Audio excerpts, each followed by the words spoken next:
एक middle class लड़की के ख्वाबों का राजकुमार सफेद घोड़े में चढ़कर नहीं आता है। वो तो बस यूं ही गलियों में मिल जाता है। मैं एक अनाथ लड़की थी। अनाथालय में पली बड़ी थी। 10वीं के बाद से ही पढ़ाई के साथ साथ पार्ट टाइम नौकरी भी करने लगी। पढ़ाई में मैं औसत थी। तन्हाई और दर्द तो जैसे कभी न जाने के लिए ही मेरे जीवन में आए थे। वैसे तो कई क्लासमेट थे मेरे, पर शायद मेरे दर्द को मुझसे अच्छा कोई भी महसूस नहीं कर सकता था। जिस लड़की की न माँ हो, न बाप हो, न कोई बहन और न कोई भाई, उसके लिए जिंदगी एक सजा से कम नहीं होती है। न तो रोने के लिए कोई कंधा, न परेशानी हल करने लिए किसी का साथ। उलझकर रह गई थी मैं अपनी बेकार सी जिंदगी में। न तो मुझे किसी से प्यार था और न मुझे किसी का इंतजार था, लेकिन वक्त को कुछ और ही मंजूर था। मैं 18 साल की हो चुकी थी। आगे की पढ़ाई करने मुझे दूसरे शहर में जाना पड़ा और साथ ही मैं पार्ट टाइम जॉब भी करने लगी।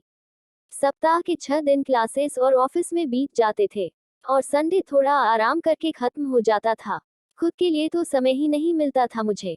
कुछ पैसे सेविंग्स में चले जाते थे और बाकी के पैसे जरूरत के सामान खरीदने और कमरे का किराया देने में खत्म हो जाते थे। तभी एक दिन में जिंदगी ने एक नई मोड़ ली। मेरे घर के बगल में रहने एक नया पड़ोसी आया। वैसे तो मैंने पहले उसे नोटिस नहीं किया, लेकिन धीरे धीरे मैं उसे नोटिस करने लगी। मेरे घर से बाहर जाते वक्त और वापस घर आते समय वो अक्सर छत पर टहलता हुआ मिल जाता था। उस दिन हमने एक दूसरे से पहली बार बात की। धीरे धीरे बातों का सिलसिला शुरू हो गया। उसने बड़ी ही चालाकी से मुझसे मेरा फोन नंबर मांगा और फिर मुझसे फोन पर बात करने की परमिशन मांगी। अब हम दोनों अक्सर रात रात भर बातें करने लगे। वो पढ़ाई में भी मेरी मदद करने लगा। जब मैंने पहली बार उसे आई लव यू कहा, तो उसका चेहरा देखने लायक था। शायद वह नर्वस भी था और खुश भी। उसने मुझे महंगे महंगे गिफ्ट लाकर दिए। हमने प्यार में साथ साथ जीने मरने की कस्में खाई। मैं बहुत खुश थी कि मेरी तन्हाई को दूर करने वाला और मेरा ख्याल रखने वाला कोई मुझे मिल गया था। मैं सपनों की दुनिया में रहने लगी और अपने आने वाले सुनहरे कल के सपने बुनने लगी।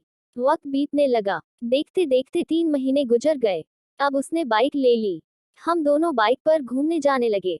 पर कहते हैं न कि प्यार अंधा होता है। उसके प्यार में मैं अंधी हो गई थी। मैंने उसे पहली बार किस किया। मैं बहुत खुश हुई। एक दिन वो मुझे बाइक में बैठाकर शहर से दूर ले गया।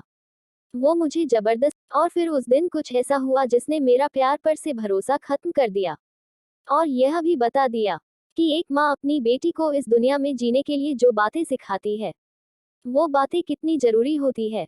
उस मुझे माँ बाप की कमी बहुत महसूस हुई। उस बेवफा लड़के ने मेरा बलात्कार किया और फिर मुझे अपने दोस्तों के सामने परोस दिया। कुछ घंटों ने मेरा जीवन बर्बाद कर दिया।